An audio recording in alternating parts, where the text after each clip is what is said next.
Who is this actually good for?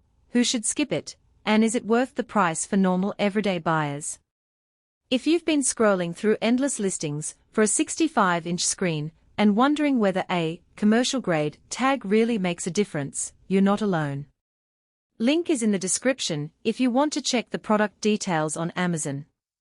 In the next few minutes, I'm going to walk through the moments that matter when you pull a display like this into a real office, a classroom, or a lobby, and I'll flag the hidden trade-offs that most spec sheets gloss over. Let's start with the hesitation most of us feel before committing a few $100s to a big screen display. The first question is always, will it blend into the space or stick out like a billboard? The Samsung Business 65-inch commercial 4K UHD LED LCD is marketed as a commercial model, which usually means a sturdier chassis, longer warranty windows, and a brighter panel that can fight office lighting. In practice, that translates to a screen that you can mount on a wall or ceiling without worrying that a stray bump will crack the glass. The unit weighs enough to feel solid, yet it's not so heavy that you need a crane to get it up. For a typical conference room that already has a wall mount, the installation is a matter of a few bolts and a cable run, not a full-time construction project. Now picture a weekly sales meeting where the team pulls up a PowerPoint deck, a live dashboard, and a short video clip. The 4K resolution gives crisp text and detailed graphics, so you don't have to squint at tiny numbers on a 1080p screen. In a well-lit boardroom, the 350 nit brightness is enough to keep the picture vibrant without washing out. I've seen it used in a mid-size accounting firm where the morning sunlight streams through the windows. The display holds its contrast well enough that spreadsheets stay readable, and the colors stay true for client brand assets. One of the practical strengths that becomes obvious after a few weeks of daily use is the flexibility of the mounting options. The product ships with a standard VESA pattern, and the mounting hardware is designed for both fixed and tilting brackets.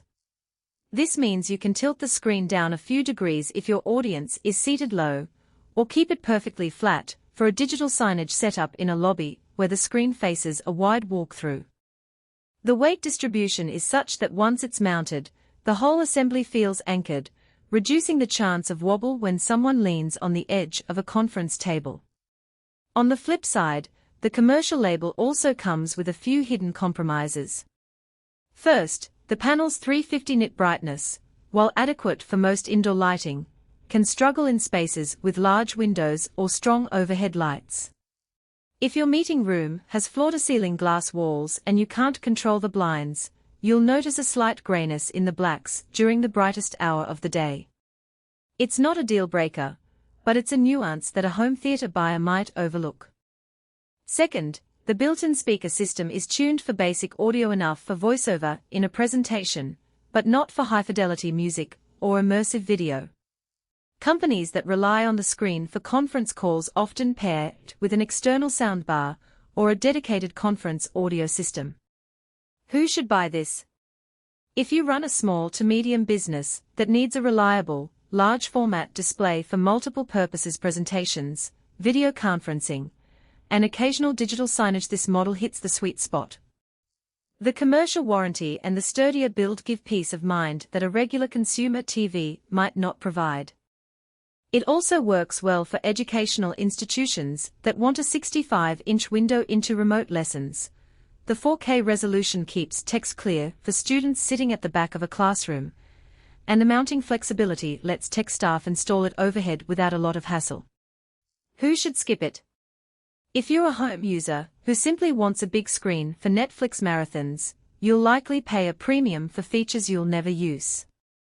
The commercial-grade chassis adds cost, and the lack of high dynamic range, HDR, means you won't get the punchy colors that premium consumer TVs tout.